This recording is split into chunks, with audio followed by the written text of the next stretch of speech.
In any place, he could be next. And then December 19th, everything changed. Yeah. The 19th, I was getting ready for work. Masai and him, they dropped me off at work, like he always does. And I get out the car and give them hugs and kisses and tell them bye. And then I went to work, went inside, and Cynthia, his mom, called me and told me that I needed to leave work. I was told that Nicoh was shot at the door of his mom's house, and he was holding Masai when that happened.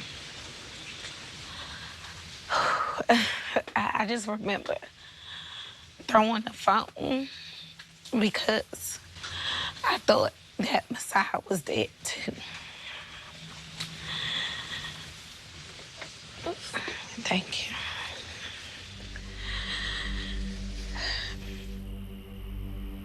The day had started out like any other morning. Like clockwork, Nicoh climbed the stairs at the Pleasant House Apartments to drop Masai off at Cynthia's, Nicoh's mom, just like he did every day. But Cynthia could never have expected what happened next.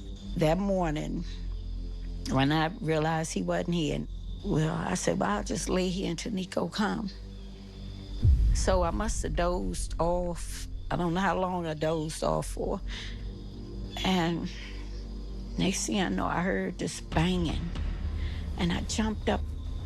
When I got to my bedroom door, I realized what the banging was. It was gunshots. It sounded like they were shooting my door down. Prince George's County 911. I'm dead. I can't believe it. I can't believe my child is gone. Then everything went quiet. And I heard Masai crying, and I told the lady, I said, I think somebody killed my son. And we opened the door, and the blood was just everywhere, and Masai was sitting there. So I took the baby and brought him in the house, and she said, shut the door. And I wish I just could have sat there with him, but he was already dead. It wasn't nothing I could do. I just said all the times I saved him from death because he had asthma real bad. And I said, this one time, I couldn't save my child. I couldn't save him.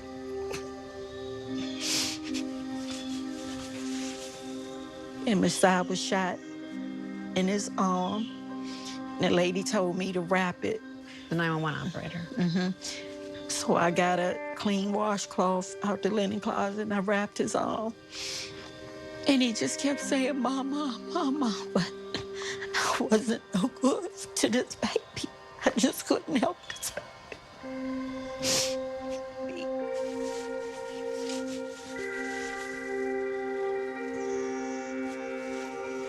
And that's when I went and I was holding Nicoh's hand.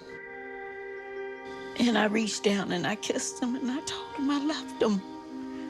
And I sat in a chair and just all that day just watched him lay there and lay there. Miraculously, Masai was able to recover from his injuries. But for Cynthia, the pain of losing her son would never heal. It was like somebody just took a knife and just cut my heart out. Nicoh's death was certainly not the first homicide on the streets of Seat Pleasant. But seasoned investigator Mike Ebaugh knew he had to act quickly while the scene was still fresh and witnesses were not so scarce. So I pulled up in the street in front of an apartment complex, and as you walk out, the decedent's body was there. As soon as I got on the scene, I noticed that there was a child's fruit drink on the ground. And when you saw that, you felt it, that was a father that was trying to protect his kid, that these individuals didn't care that he was holding his child. Man.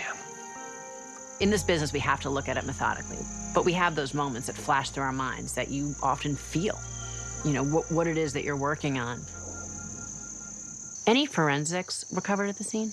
Yes, he was shot twice in the head, once in the back, and once through one of his legs. We recovered 5 shell casings, 3 fragments. Immediately once we rushed those forensics to the lab, they identified that there were 2 weapons involved. 2 weapons likely meant at least 2 shooters. But who would gun down a young father in broad daylight, and why? Prosecutor Christine Murphy got involved early in the investigation. She was determined to find out. What were some of the obvious motives that had to be looked at? Well, you have to look at, did he have some sort of fight or an argument with somebody, and that could be the issue? Was there some sort of neighborhood crew fight going on? Could there have been an issue between him and any family member or the mother of his child? Those were kind of some of the beginning things that we looked at. I think in this particular case, people were willing to say whatever it is they saw, which wasn't much. And I think part of that had to do with the fact that a child was shot. Because someone that stoops so low as to harm a child doesn't deserve to be on the streets.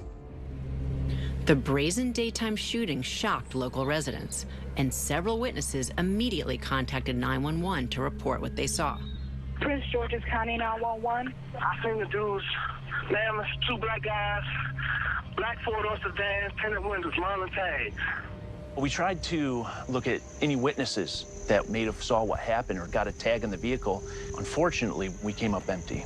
So we start canvassing the area. This is with every homicide. You're gonna start looking for cameras, Ring doorbell cameras, cameras on buildings, everything you can. We found that the apartment complex did have cameras. And one of those cameras was facing towards Nicoh Mayhew's mom's apartment. A murder caught on camera in broad daylight, it's the type of evidence police dream about. But it left investigators wondering, just what kind of killers were they dealing with?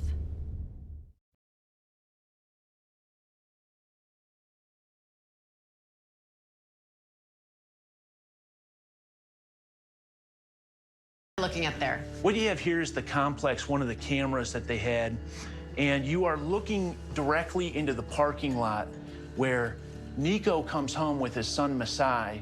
This is his white Kia, and you're gonna see Nicoh is backing in directly in front of his mother's apartment where he ends up murdered.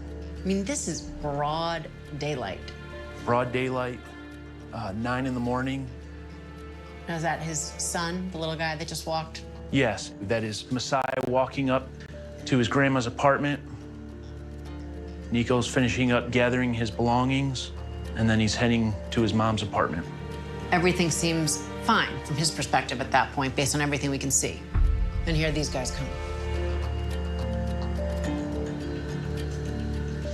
These guys right now, they're trying to get up as close to him as possible without being noticed. And they are literally crouching down below the car line until they're right up there. And now it's going. Could you stop it there for 1 second? Can you hit pause? I mean, one of them, clearly they're difficult to see who's what, but there's something bright pink in the middle of that one sweatshirt to the left. Able to make anything more of that? Yeah, we tried. We were trying to get a little bit more detail onto what that was, and you can't ungranulate the pixels. What you have is what you get. So now the path that they're going on, where does that lead? So this path right here goes directly to the first floor of Cynthia Mayhew. So he almost made it into his apartment safely. If we could play it, please.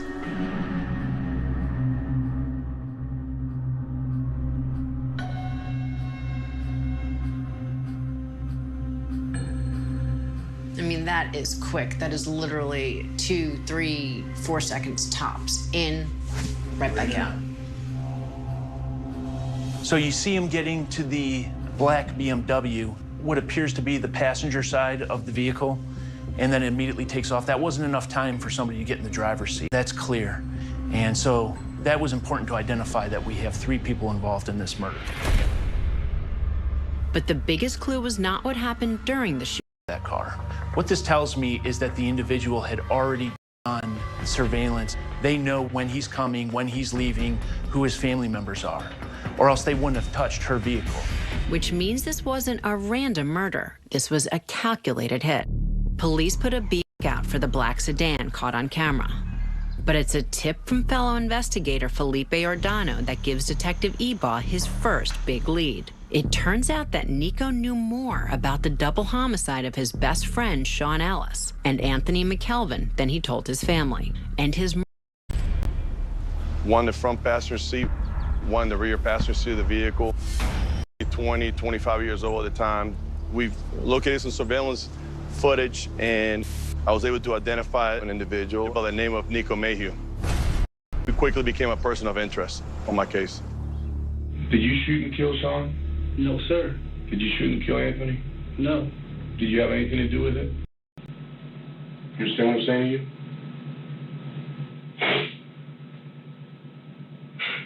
It's okay to cry, bro. I'm here to listen to you. That's why I want to hear your story.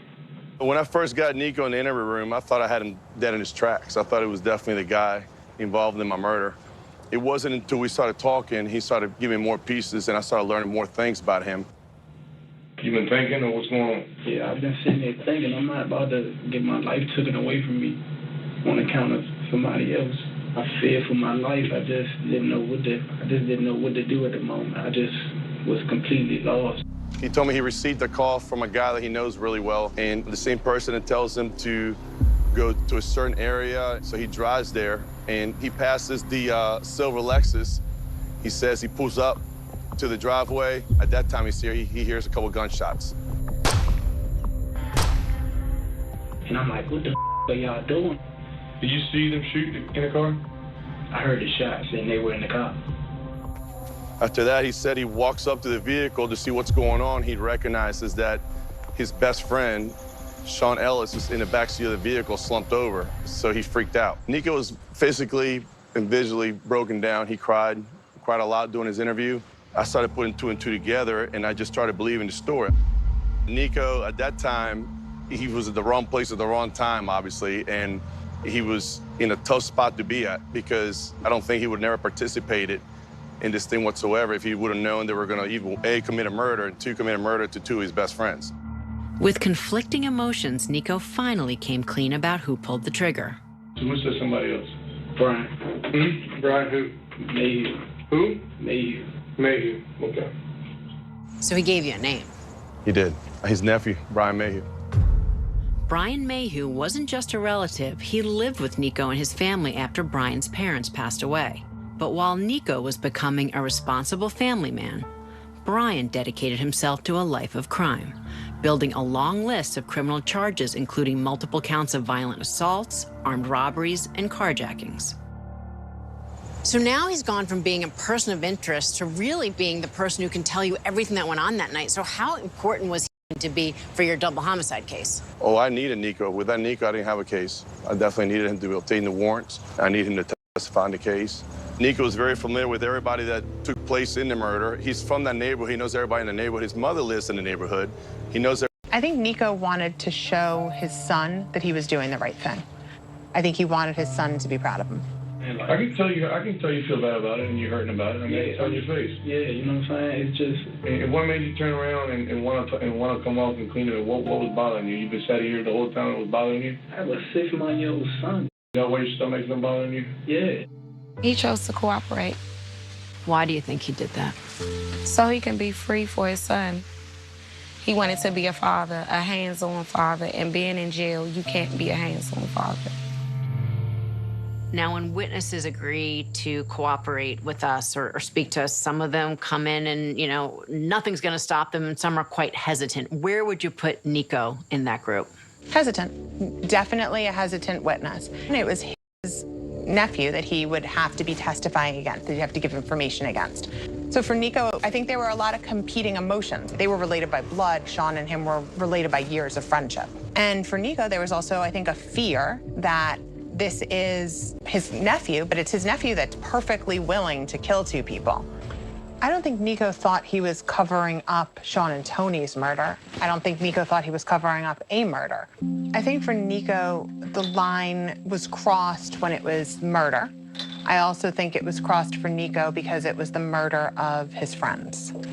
I think his #1 reason was his son. How did you view this homicide in views of any potential danger to Nicoh or any of the other witnesses that you had?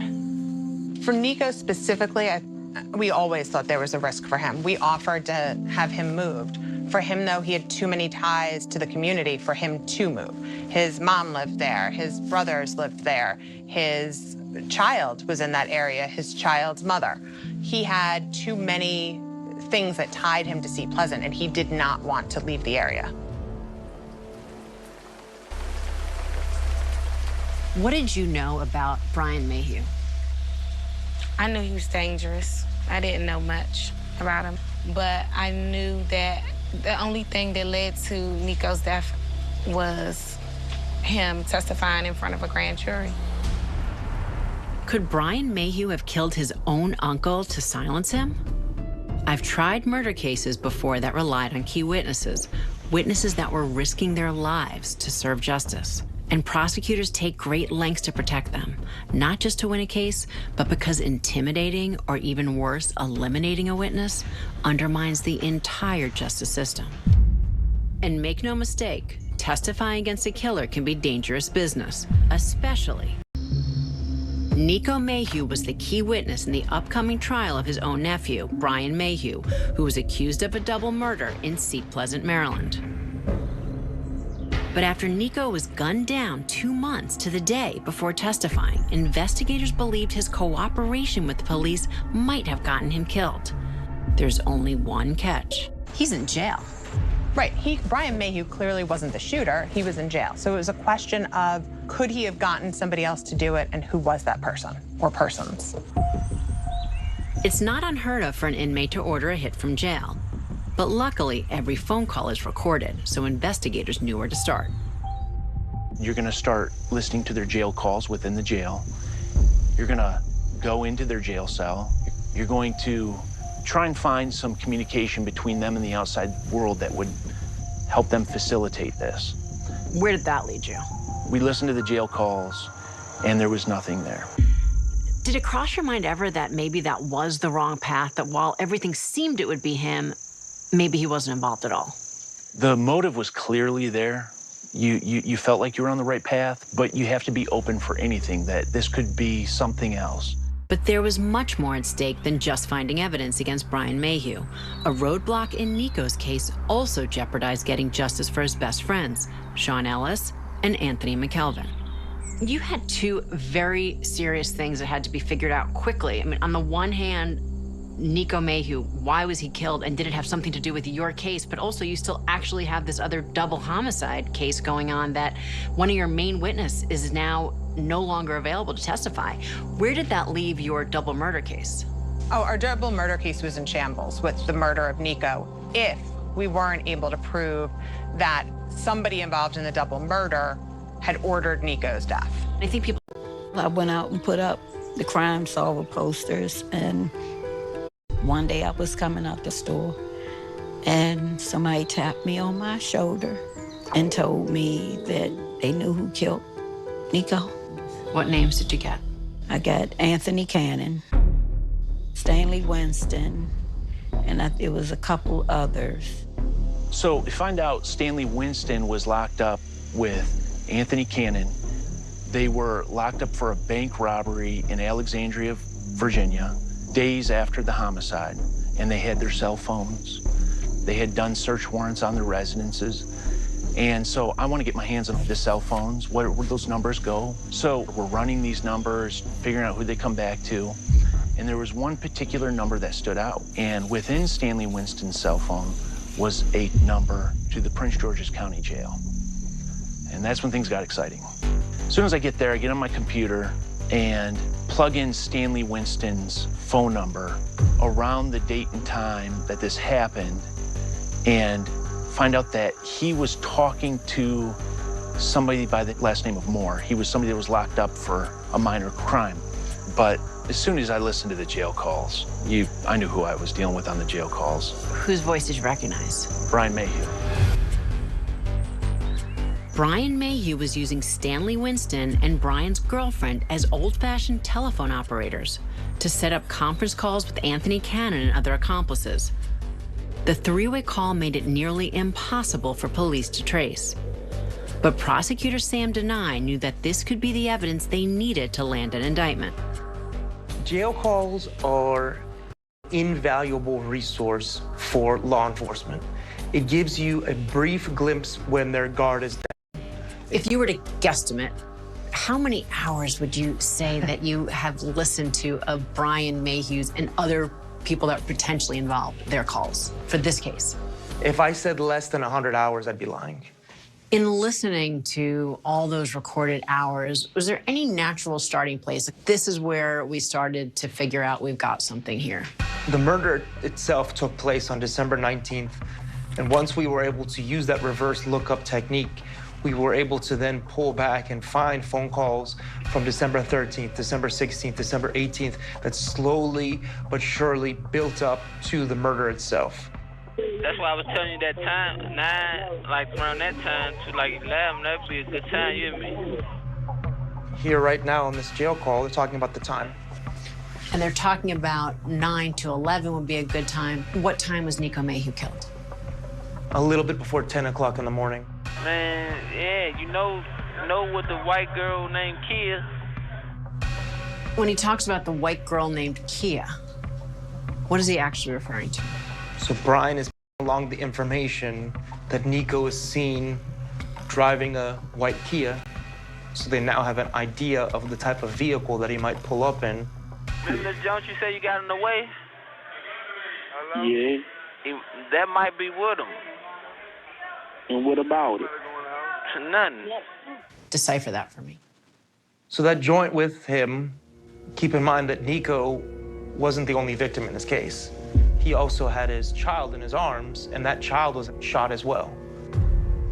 And so Brian is telling his co-conspirators, well, there might be somebody there, that joint might be with them, and you can hear them just matter-of-factly saying, and? I know what I'm thinking as I hear that and the way that they're talking about anyone. It's inexcusable, but this is a baby, a child. Hearing this, where does that go in your mind? So you start with the original difficulty of you have one relative, one blood relative, ordering the execution of another blood relative. And that in and of itself is a pretty difficult thing to digest. But then you add with it the fact that there's gonna be a kid possibly involved as collateral damage. And now you have a level of just evil that you can't even imagine. But it was one last chilling call that seems to put a final nail in the case against Nicoh's killers. What's happening? Wonderful morning, hear me. Oh, yeah? Hell of a morning. The man lost his mind out there. He was going crazy. Oh, yeah? You know, all over the place. Violent out. Oh, yeah? That phone call, when was it made in relation to when Nicoh Mayhew was murdered? Matter of hours, the same day. I mean, this young man is gunned down with his child in his arms, and that call to me can only be described as a glee in discussing what just happened, what they did. Oh, they're boasting. Don't make any mistake about it. I mean, you couldn't get any less remorseful if you tried. But would it be enough? Investigators had their work cut out for them against a diabolical killer who knew how to cover his tracks, orchestrate a hit from jail, and was willing to kill anyone who got in his way.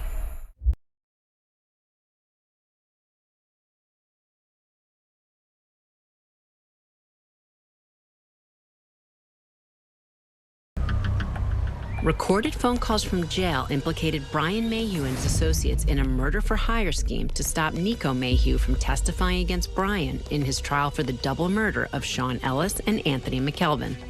But that's not all. Now, when you showed me that surveillance footage, there is one of the guys is wearing what looks like a black sweatshirt with appeared to be hot pink. Now that you had their actual phones and knew these guys who you are looking at, did that ever connect in any way? We had recovered what we thought was the shirt that was worn during that homicide, and a cell phone. It was a pink and black Marilyn Monroe sweatshirt. So that's the hot pink. It's Marilyn Monroe. Yes, but it was so pixelated, we couldn't say definitively what that was. But in Stanley Winston's phone, they actually had the Washington Post article of Nicoh Mayhew was murder. Evidence that Brian had orchestrated Nicoh's murder was mounting. It was also becoming the strongest evidence of his involvement in the double homicide. But if Christine Murphy was going to bring that case to trial, she was going to have to do it without her star witness.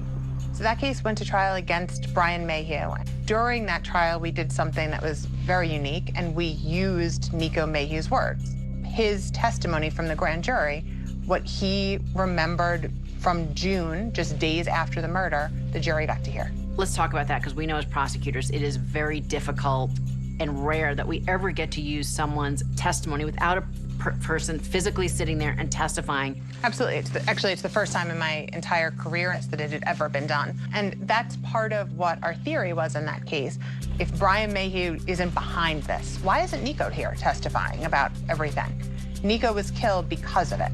And then what does that say about your original homicide? Because if Brian Mayhew had nothing to do about that, he's not going to care enough about what Nicoh has to say that, I mean, it all gels together and it just points to one thing. Absolutely. The jury found Brian Mayhew guilty of first-degree murder and sentenced him to life in prison. It was a bittersweet victory. We got Brian Mayhew. He was convicted of exactly what he did, which was the murder of Sean and the murder of Tony. But we knew that that came at a cost of Nicoh's life. Prosecutors can never undo the tragedy or suffering of a heinous crime. But what we can do is work to hold criminals accountable for their actions.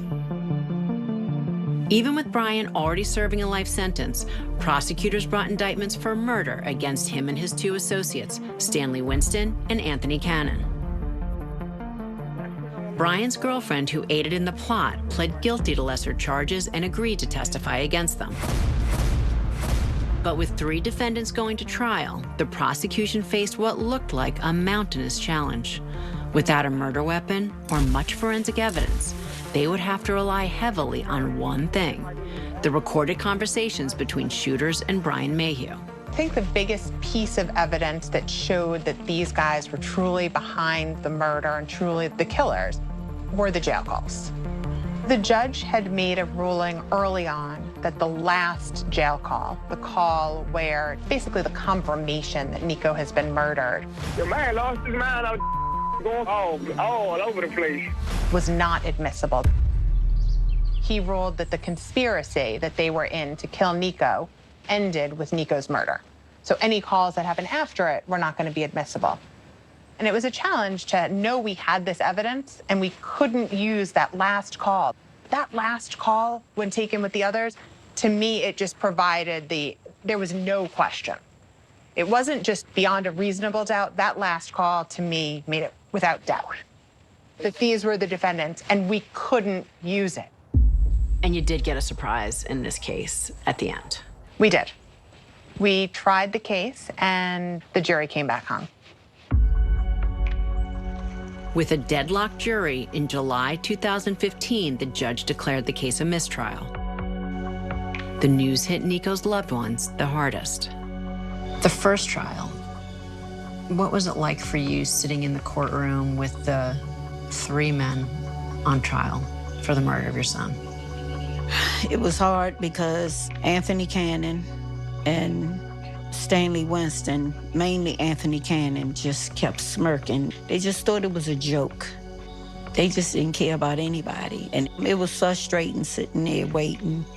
And then it was even more frustrating to know that you have to do another trial. Suppose they got off again and they let them out. And I'm like, you know, people gonna get away with killing my child? Prosecutors were determined to try the case again, but this time they faced an even more chilling challenge. During surveillance of conversations between Brian Mayhew's conspirators, deputies intercepted another jail call. But this one placed the prosecution in the line of fire. There was a call that was made talking about a female attorney for $75,000. Hearing that, what was the concern? The concern was that they were ordering a hit on a female attorney. And throughout the course of the cases, I was the only female attorney. It was scary to know it was being talked about, but I think it was scarier to have the police show up at my door and tell me that they were there in case something happened. As the trial got closer, the decision was made to move me to a hotel. And during the trial, I stayed at a hotel and tried it from there. I mean, I think a lot of people listening to this from the outside would just say, well, wait, why did you still prosecute the case? Why didn't you just step aside?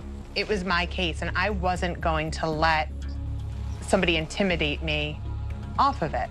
I had worked on the case, and I'm the only person that had spoken to Nicoh. Nicoh was going to be my witness, and I felt like it was my job to make sure that Nicoh's killers were brought to justice. Christine Murphy had to strategize a new approach to make sure a second trial ended with a just verdict. So, Christine, when you now walk in to try Brian Mayhew, Cannon, and Winston now for the second time for Nicoh Mayhew's murder, I can only imagine the atmosphere that was surrounding the courtroom. Security was tight, the tightest I've ever seen for any type of case. It was unprecedented. The amount of sheriff's deputies was something I've never seen before in the courtroom. But when I think about, you're trying 3 men for the murder of a man who was about to be a witness against them in another case, if they're willing to do that, there's nothing almost you think they wouldn't do. Absolutely. There was a lot of concern about the safety of the prosecutors and really concerned about the safety of the jurors. How were they going to feel about being asked to deliver a guilty verdict in a case where they know the defendant has already killed someone that's come out against him? And what about for you? I mean, there was insinuation and there was a potential threat against your own life. And while that wasn't proof positive, based on all the circumstances, I must have thought that you must have been also on high alert. I was. The sheriff's department followed me to the highway each day at the end of the court day to make sure nobody followed me from the courthouse. But it just shows that everyone is on high alert. Absolutely. The entire courthouse was. Now, the first time around, you have 12 jurors that said inside of here that they can't agree on a verdict. Now, sometimes we have the benefit of hearing from the jurors themselves after a hung jury that they've spoken to someone, if it's a press case, to the press or close. Did you have any sense of what it was that the 12 of them could not agree about? They agreed it was Mayhew on the phone. They weren't sure it was the hit that was being ordered. Now, there's a piece of evidence I find very interesting is that the first trial, there was a phone call that the defendants made right after the murder and spoke together. Wonderful morning, you hear me? Your man lost his mind out all over the place. And the judge in that first trial would not let you use it. Right. And so you just completely left it alone, but you made a different tactical decision in the second trial. We couldn't use the words during the call. We couldn't use what the defendants actually said. And the first time around, we took the judge's order very much 100% on its face and said, okay, well, we can't use the call. Second time around, we stopped and thought about it. What we can't use is what was said, but we could still use the fact that the call existed, that they actually did communicate one last time that day. And a lot of the defense for the first trial was that we weren't proving that they had communicated, that this is what they were doing. Well, it's kind of damning that they never spoke again after Nicoh's murder. So if they weren't planning a murder, if that wasn't their end goal, why not keep talking? When the jury came back this time around, what was their verdict? Guilty to every single charge. What were they sentenced to? Each of them were sentenced to life without the possibility of parole. Nicoh had stood up for us in the beginning. And then at the end, feeling like we stood up for Nicoh and that we were there for him to see what he wanted to do through all the way. Judge Martin, during his sentencing, said that, of course, he was sentencing the 3 defendants for what they did to Nicoh, but that to him, it was that they tried to strike fear into the entire justice system by killing a witness, and that his sentence would serve a loud, clear message that if you come after witnesses, we will come after you. I was happy, and I just said I got justice for Nicoh. I didn't get my peace, but I got justice for Nicoh. It was important because this way, they couldn't harm anybody else, and to just have them off the streets. And, death for them would be too easy. My thing was, let them rot in that jail cell they built for themselves. What do you want your son to be remembered for? the good father that he was. And I used to always tell him that, you know, for you to be a young father, and I'm gonna speak with Sean and Tony too for them. They were good fathers, all three of them.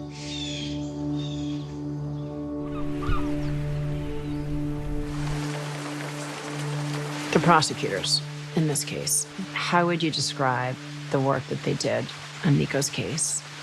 I felt like they worked tirelessly.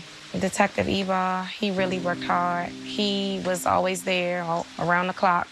Miss Murphy, she was there all the time. What do you want to make sure that your son knows about his father? That he loved him, that he wanted to be the best dad he could to him, that he made all of the choices that he made so that he could be a good father to him. Brian took a lifetime from us. I lost the love of my life. I cry about it, put my big girl pants on, and keep it trucking. I mean, all I can do is cherish every moment that I had with Nicoh. You know, embrace it, share it with my son, and keep his memory alive that way.